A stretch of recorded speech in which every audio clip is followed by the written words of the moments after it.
Iceland is a country of contradictions. It's called Iceland, yet it's actually greener than Greenland. It has just 400,000 people, but it fields a national soccer team that once beat England. It's the land where you can soak in hot springs while sitting next to a volcano that could erupt at any moment, and it runs almost entirely on renewable energy while still believing in elves. Welcome to Iceland, one of the strangest, most fascinating countries on Earth. Let's start with the obvious question. Why is it called Iceland when Greenland is the icy one? Well, blame a Viking named Rafnafloki who allegedly named it after seeing a fjord full of sea ice. Meanwhile, Eric the Red called Greenland green as history's first real estate marketing scam. But I digress. Iceland sits right smack in the middle of the North Atlantic, about 300 kilometers southeast of Greenland and 1,000 kilometers west of Norway. It's roughly the size of South Korea or the US state of Kentucky, about 103,000 square kilometers. But here's where it gets wild. This entire island is basically sitting on top of a geological tantrum.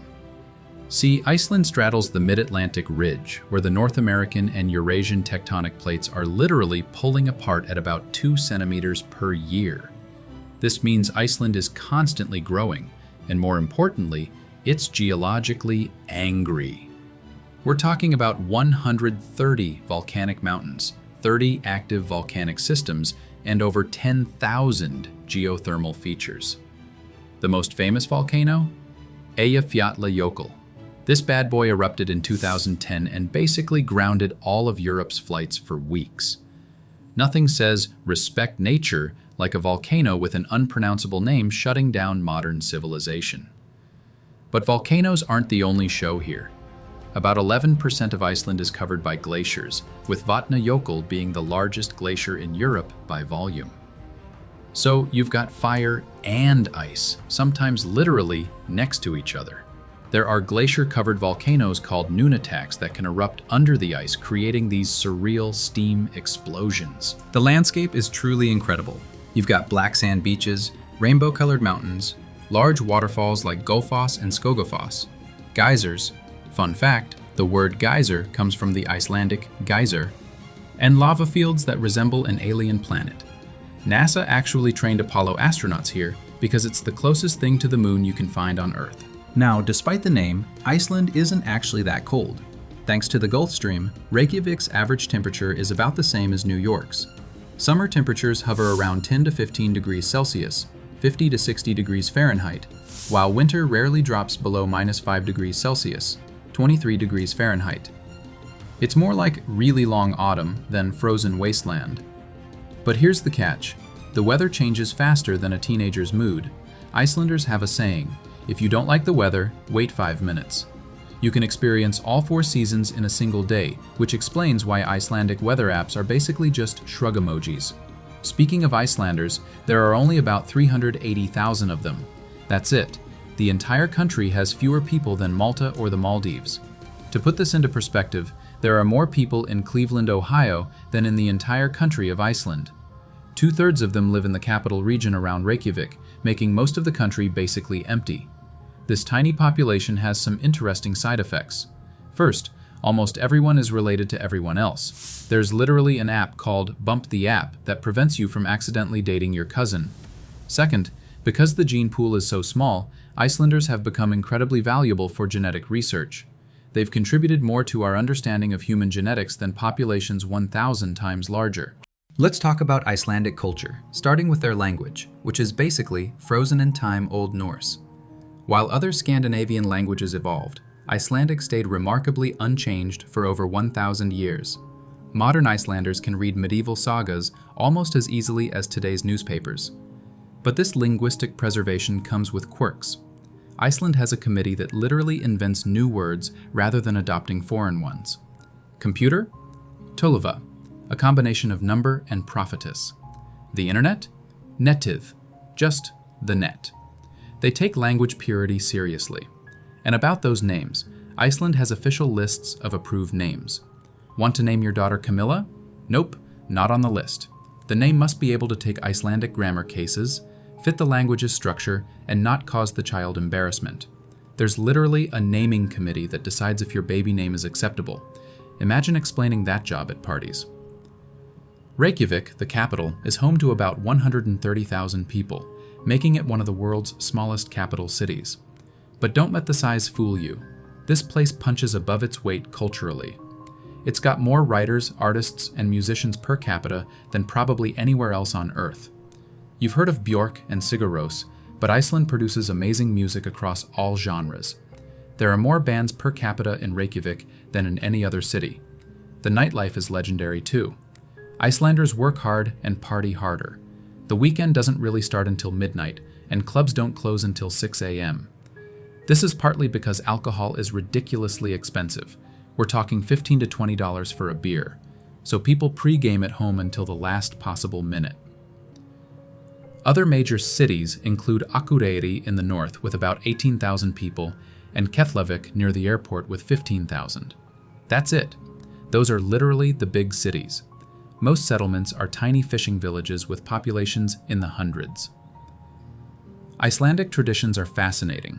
There's the annual Þorrablót winter festival where they eat traditional foods like fermented shark, ram's testicles, and sheep's head. It sounds horrific, but it's actually a celebration of surviving harsh winters with preserved foods. There's also the tradition of giving books on Christmas Eve and spending the evening reading. They call it Jólabókaflóð, or Christmas Book Flood. Politically, Iceland is what happens when you take democracy and dial it up to 11. It has the world's oldest parliament, the Althing, established in 930 AD. But modern Iceland is a parliamentary republic that's surprisingly progressive and stable.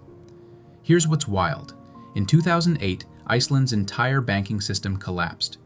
We're talking about a debt-to-GDP ratio of 850%. The banks owed 9 times the country's entire economic output. Most countries would have been finished. Instead, Iceland did something radical. They let the banks fail, prosecuted the bankers, and focused on helping regular citizens rather than financial institutions. The result? They recovered faster than anyone predicted. The economy is now based on several key pillars. Fishing, obviously, aluminum smelting, thanks to cheap geothermal energy, tourism, and increasingly, technology and renewable energy. Iceland generates nearly 100% of its electricity from renewable sources, about 73% hydroelectric and 27% geothermal.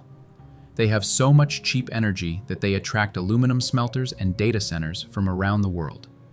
Some people joke that Iceland is mining Bitcoin with volcanic power, and they're not entirely wrong. The fishing industry is still huge, accounting for about 40% of exports. Icelandic cod, haddock, and langoustine are prized worldwide. They've also become masters of sustainable fishing practices out of necessity. When you're surrounded by ocean, you better take care of it. Tourism exploded after the 2010 volcano eruption. Suddenly, everyone wanted to see this crazy volcanic island. Pre-COVID, they were getting over 2 million visitors annually. That's more than 5 tourists for every Icelander. The running joke is that during summer, tourists outnumber locals in Reykjavik. Let's explore what makes modern Iceland utterly crazy in the best way. First, crime. Iceland consistently ranks as one of the world's safest countries. Reykjavik police don't carry guns. They have batons and pepper spray. When they do use firearms, it makes national news. There was exactly 1 police shooting death between 2013 and 2020. 1. In the entire country. For comparison, that's fewer police shootings than many American cities have in a single day. People leave their babies outside in strollers while shopping because fresh air is considered healthy, and crime is so rare that no one worries about it. Try explaining that to literally any other nationality. The museum game is strong here. There's a penis museum, the Phallological Museum, with over 280 specimens from 93 different mammals. There's a punk museum and a former public toilet. There's even a museum dedicated to Icelandic magic and witchcraft. These people will make a museum out of anything, and somehow, they're all fascinating. Sports-wise, Iceland punches way above their weight class. Their football team made it to the quarterfinals of Euro 2016, beating England along the way. The celebration was legendary. They did the Viking clap with their fans, and the entire nation basically lost their minds. For context, Iceland's population is smaller than Leicester, the English city, yet they knocked England out of a major tournament. They're also dominant in strongman competitions. Hafthor, the Mountain, Bjornsson, who played Sir Gregor Clegane in Game of Thrones, is Icelandic and was the world's strongest man in 2018. The northern lights are visible about 120 nights per year from Reykjavik, and the midnight sun during summer means nearly 24-hour daylight. This messes with people's sleep cycles so much that Icelanders consume more antidepressants per capita than almost anywhere else. But they also have incredibly high happiness and life satisfaction ratings. It's complicated. Iceland has no McDonald's, no Starbucks, and no military. They tried McDonald's in the 90s, but it failed spectacularly. The last McDonald's burger sold in Iceland is preserved in a museum and live-streamed 24/7. I'm not making this up. They also eat more ice cream per capita than anyone else, even in winter. Apparently, if you're going to survive an Icelandic winter, you need sugar and caffeine. Hot dogs are a national obsession. Former President Bill Clinton ate one at Bæjarins Bestu Pilsur in Reykjavik, and they've never let anyone forget it. It's still called Clinton's hot dog on tourist maps. The geothermal pools aren't just tourist attractions, they're central to Icelandic social life. The Blue Lagoon gets all the attention, but locals prefer smaller, community pools where they conduct business, socialize, and basically live their lives. It's like a country club, but naked and volcanic. Iceland proves that you don't need to be big to be significant. Sometimes the most interesting stories come in the smallest packages.